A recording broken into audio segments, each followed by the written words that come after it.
महापौर पर महिला ने लगाया गैंगरेप का आरोप, महापौर ने बताया निराधार। एक महिला ने महापौर डॉक्टर उमेश गौतम पर गैंगरेप का आरोप लगाया है। उसका कहना है महापौर ने बीते महीने उसको अपने 2 सहयोगी के साथ कार में खींच लिया, फिर उसे नशे की गोली देकर उसके साथ बारी बारी से कार में दुष्कर्म किया। इस मामले में महिला की तरफ से रिपोर्ट दर्ज हो गई है। इस मामले में आज महिला शिकायत करने एसएसपी ऑफिस पहुंची। वहीं महापौर ने महिला के आरोपों को निराधार बताया है। महिला जिस तारीख को घटना बता रही थी, उस दिन शहर में वह मुख्यमंत्री योगी आदित्यनाथ के कार्यक्रम में व्यस्त थे। किसी ने उन्हें बदनाम करने के लिए महिला के साथ मिलकर उनके खिलाफ साजिश की है। जो यहाँ के मेयर हैं उमेश गौतम, उनके खिलाफ जो है घटना देने आई हूँ मैं। क्या उन्होंने मेरे साथ गैंगरेप किया है। उमेश गौतम थे, उनके साथ 2 लोग और थे। उन्होंने मेरे को मैं डॉक्टर को दिखाने आई थी। डॉक्टर पुनीत सोंधी से मेरा इलाज चल रहा है रामपुर गार्डन में। मैं उन्हें दिखाने आई थी शाम को, और वहीं से उन्होंने मुझे मठिया के पास से ही उठाया है उन्होंने।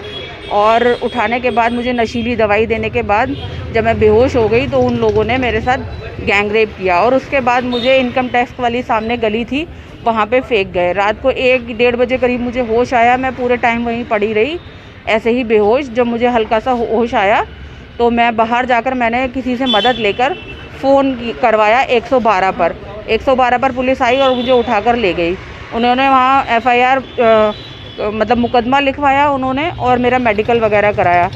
और फिर मेरे 7 तारीख को 15 तारीख को 164 के बयान हुए हैं मेरे। घटना कब की? 6 तारीख की। 6 तारीख शाम।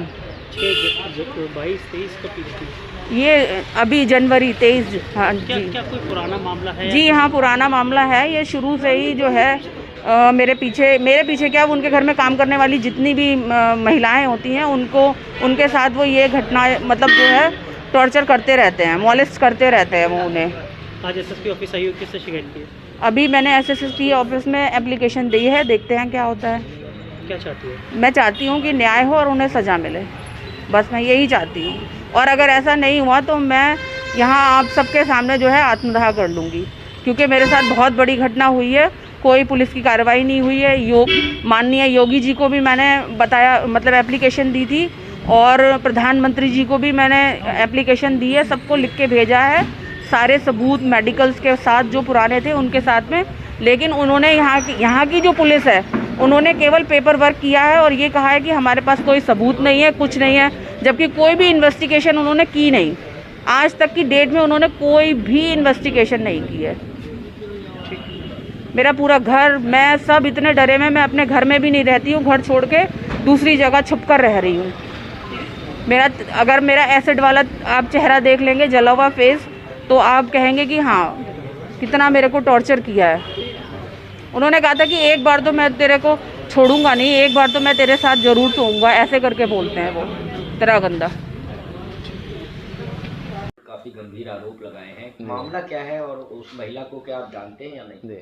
देखिए, मेरी जानकारी में आया था कि कोई अज्ञात में किसी ने कोई ऐसा मुकदमा कुछ लिखाया है, और मुझे लगता है कि शायद उसकी जो मानसिकता है वो कहीं ना कहीं या तो किसी से प्रेरित है या किसी से प्रभावित है, क्योंकि उसको खुद ही नहीं पता है कि मुझे कहना क्या है। 6 तारीख की घटना बताई गई।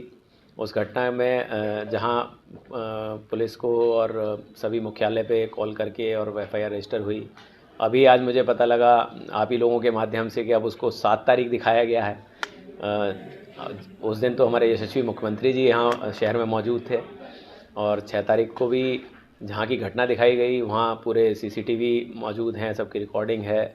मैं जहाँ फंक्शन में था, एनुअल फंक्शन था हटमैन का, मैं वहाँ था, तो सभी जगह की वीडियो रिकॉर्डिंग्स हैं, बहुत सारे लोग हैं, और मुझे लगता है कि ये बहुत ही घिनौना टाइप का आरोप जो है ये इस तरह का लगाया गया है, जो राजनीति से प्रेरित होगा।